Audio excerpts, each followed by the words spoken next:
Welcome to Abhi TV. நாம வாழ்ற இந்த உலகம் சமீப காலமா நோய் தொற்று அபாயத்திற்கு உள்ளாயிருக்கு. தொற்று நோயில பலரும் பல இடங்கள்ல அவதிப்பட்டு வர்ற இந்த சூழ்நிலையில தொற்று நோயில இருந்து நம்மள காக்குற ஒரு கவசமா முகக்கவசம்னு சொல்லப்படுற இந்த மாஸ்க் தான் செயல்படுது. இந்த மாஸ்க் நாம ஏன் அணியணும் அப்படின்னா, காற்றின் மூலம் பரவக்கூடிய வைரஸ ஒரு வடிகட்டி போல செயல்பட்டு இந்த மாஸ்க் நம்மள தொற்று நோயில இருந்து காப்பாற்றுது. வேர்ல்ட் ஹெல்த் ஆர்கனைசேஷன் அப்படின்னு சொல்லக்கூடிய உலக சுகாதார நிறுவனம் 3 வகையான மாஸ்க நம்மள பயன்படுத்துறதுக்கு பரிந்துரைச்சிருக்காங்க.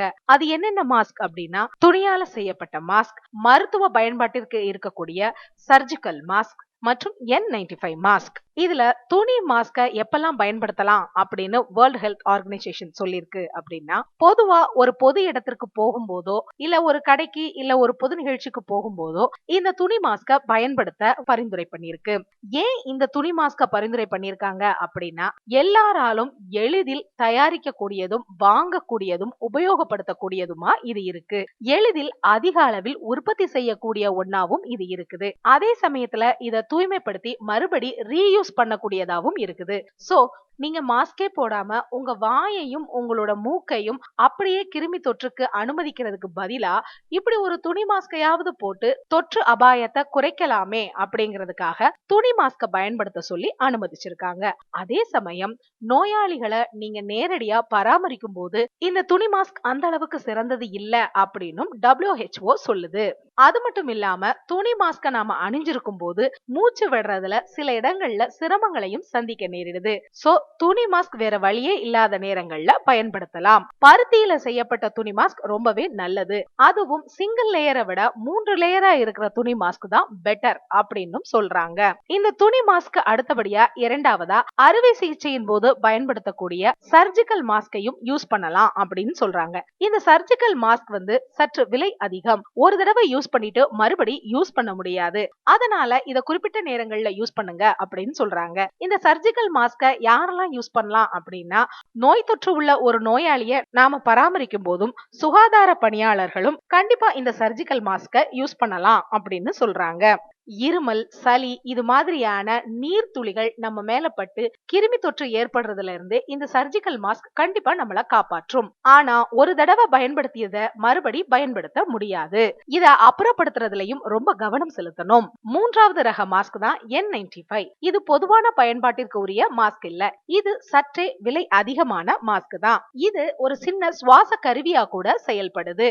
இது ஒரு மிகச்சிறந்த வடிகட்டின்னு கூட சொல்லலாம். கிட்டத்தட்ட 99% வைரஸ் பாக்டீரியாக்களை நம்மளோட மூக்கு மற்றும் வாய்க்குள்ள நுழைவதை இந்த N95 மாஸ்க் தடுக்குது. இதை யாரெல்லாம் யூஸ் பண்ணலாம் அப்படின்னா, நோய் தொற்று இருக்கா அப்படின்னு செக் பண்றதுக்கு மாதிரிகளை சேகரிக்க கூடியவர்களும், சுகாதார பணியாளர்களும், மருத்துவர்களும், நோய் தொற்று இருக்கிறவங்களை பாக்குறதுக்கு அறைக்குள்ள செல்லும் போதும் முன்கள பணியாளர்களும் இந்த N95 மாஸ்க பயன்படுத்தலாம். இதுவும் 1 அல்லது 2 முறை மட்டும்தான் பயன்படுத்த முடியும். இதையும் பயன்படுத்திய பிறகு மிக கவனமா அப்புறப்படுத்தணும். சரி, இனி மாஸ்க பயன்படுத்தும் போது பொதுவா செய்ய வேண்டியவை மற்றும் செய்யக்கூடாதவைகளை பற்றி கவனிப்போம். பொதுவா நீங்க எந்த மாஸ்கை யூஸ் பண்ணாலும் சரி, அது துணி மாஸ்கா இருந்தாலும் சரி, சர்ஜிக்கல் மாஸ்கா இருந்தாலும் சரி, N95 மாஸ்கா இருந்தாலும் சரி, மாஸ்க் முதல்ல சுத்தமா இருக்கணும். அது ஏற்கனவே பயன்படுத்திய மாஸ்கா இருக்கக்கூடாது. சுத்தமான மாஸ்க் தானான்னு உறுதி பண்ணிட்டு அதை தொட போறதுக்கு முன்னாடி உங்களோட கைகளை சானிடைசரோ அல்லது சோப்போ போட்டு நல்லா சுத்தப்படுத்திட்டு அந்த மாஸ்க பயன்படுத்துறதுக்கு நீங்க எடுக்கணும். அப்படி எடுக்கும் போது மாஸ்க் நடுப்பகுதியில உங்க கை படக்கூடாது.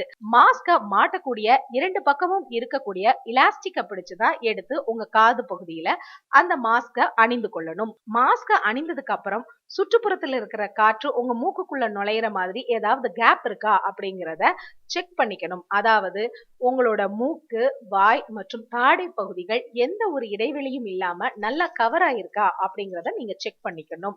அதே மாதிரி சர்ஜிக்கல் மாஸ்கா இருந்துச்சுன்னா மாஸ்கோட மேல் மற்றும் கீழ் பகுதியில ஒரு சின்ன மெட்டல் பீஸ் ஸ்டிஃப்னஸ்க்காக இருக்கா அப்படின்னு செக் பண்ணிக்கணும். சர்ஜிக்கல் மாஸ்க்னா ஃபேடான பகுதி உட்புறமும் அடர்ந்த நிற பகுதி வெளிப்புறமும் இருக்கிற மாதிரி பாத்துக்கணும். மாஸ்க் அணிந்ததுக்கு அப்புறம் மூக்கின் மேல் பகுதியில அந்த மெட்டல் பீஸ நல்லா அமுக்கி விடணும். எந்த வெளிப்புற காற்றும் உள்ள நுழையாத மாதிரி பாத்துக்கணும்.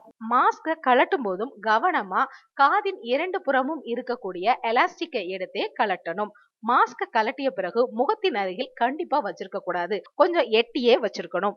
குப்பையில போடும்போது மாஸ்க்குன்னு தனியா ஒரு கவர் போட்டு அதை ராப் பண்ணி அதை குப்பையில போடணும். இதுவே துணி மாஸ்கா இருக்கிற பட்சத்துல உடனே சோப்பு நீர்ல முக்கி மாஸ்க கசக்கி அலசி வெந்நீர்ல நனைத்து காய போடணும். காய்ந்த துணி மாஸ்க ஒரு பிளாஸ்டிக் கவர்லயோ அல்லது ஜிப்லாக் கவர்லயோ சேகரிச்சு வைக்கணும். மறுமுறை பயன்படுத்த எடுக்கும் போது அந்த கவர்ல இருந்தே எடுக்கணும். மாஸ்க அப்புறப்படுத்திய பிறகு உடனே கைகளை சானிடைசர் போட்டு தொடச்சி எடுத்துடணும் அல்லது சோப்பு நீரால கழுவணும். எந்த ஒரு சமயத்திலையும் மாஸ்க கழட்டிய பிறகு கைகளை கழுவாம மூக்கு கிட்டையோ வாய்க்கிட்டையோ கைகளை கொண்டு போக கூடாது. இனி மாஸ்க் அணியறதுல செய்யக்கூடாதவைகளை பற்றி பார்ப்போம். ஏற்கனவே பயன்படுத்திய மாஸ்க பயன்படுத்தக்கூடாது. அது துணி மாஸ்கா இருந்தாலும் சரி, சர்ஜிக்கல் N95 மாஸ்கா இருந்தாலும் சரி, எந்த மாஸ்கா இருந்தாலும் புதுசா தான் எடுத்து பயன்படுத்தணும். பழுதடைந்த கிழிந்த மாஸ்க எக்காரணம் கொண்டும் பயன்படுத்தக்கூடாது. தளர்வான ரொம்ப லூசா இருக்கக்கூடிய மாஸ்க பயன்படுத்தக்கூடாது. மாஸ்க் அணிந்ததுக்கு அப்புறம் முகத்திற்கும் மாஸ்க்குக்கும் நடுவுல கேப் இருக்கக்கூடாது. எந்த ஒரு சூழ்நிலையிலையும் மாஸ்கின் முன்பகுதியை கையால தொடவே கூடாது. எலாஸ்டிக்க மட்டும்தான் பயன்படுத்தி காதுல மாட்டணும். அதே மாதிரி கழட்டணும். ஒருவேளை தவறி மாஸ்கின் முன்பகுதியை தொட நேரிட்டால் உடனே கைகளை கழுவ வேண்டும். ஏன்னா மாஸ்கின் முன்பகுதிகளில் தான் கிருமிகள் தங்கியிருக்க வாய்ப்பு இருக்கு. அதே மாதிரி ஒரு நபரை சந்தித்து பேசும்போது மாஸ்க கழட்டிட்டு பேசக்கூடாது. மாஸ்கோடையே தான் பேசணும். மாஸ்க கண்டிப்பா மூக்கின் மேல் தான் அணிந்திருக்கணும். வாய்க்கு மாஸ்க் போடக்கூடாது. அதே மாதிரி மாஸ்க ரிமூவ் பண்ணும்போது எக்காரணம் கொண்டும் கண்ட இடத்துல யாரும் எளிதில் தொடும் வண்ணம் மாஸ்க போடக்கூடாது. அதை ஒரு கவர்ல வச்சு குப்பை தொட்டியில தான் போடணும். துணி மாஸ்கா இருந்தா பயன்படுத்திய பிறகு அப்படியே ஆணியில தொங்க விடக்கூடாது. அதையும் உடனே துவைத்து தான் காய வைத்து பயன்படுத்தணும். வெளியிடங்கள்ல மாஸ்க போடுவதன் மூலம் அது மேலும் தொற்றை ஏற்படுத்த வாய்ப்பு இருக்கு. மூச்சு விட சிரமமா இருக்கும் பட்சத்துல மாஸ்க் போடக்கூடாது. உடற்பயிற்சி செய்யும் பொழுதும் மாஸ்க் அணிய தேவையில்லை. காற்றோட்டமான இடத்திலேயே உடற்பயிற்சி செய்யுங்க. குழந்தைகள் ஓடி ஆடி விளையாடும் போதும் மாஸ்க் போட்டு விடக்கூடாது. அது மூச்சு திணறலை ஏற்படுத்த வாய்ப்பு இருக்கு. வாழ்வுகளுடன் கூடிய மாஸ்கையும் கண்டிப்பா பயன்படுத்தக்கூடாது. இந்த வீடியோ மத்தவங்களுக்கு பயனுள்ளதா இருக்கும் அப்படின்னு நினைச்சீங்கன்னா லைக் பண்ணுங்க, கமெண்ட் பண்ணுங்க, ஷேர் பண்ணுங்க. நம்ம சேனலை ஃபர்ஸ்ட் டைம் பாத்தீங்கன்னா மறக்காம சப்ஸ்கிரைப் பண்ணுங்க. தேங்க்ஸ் ஃபார் வாட்சிங்.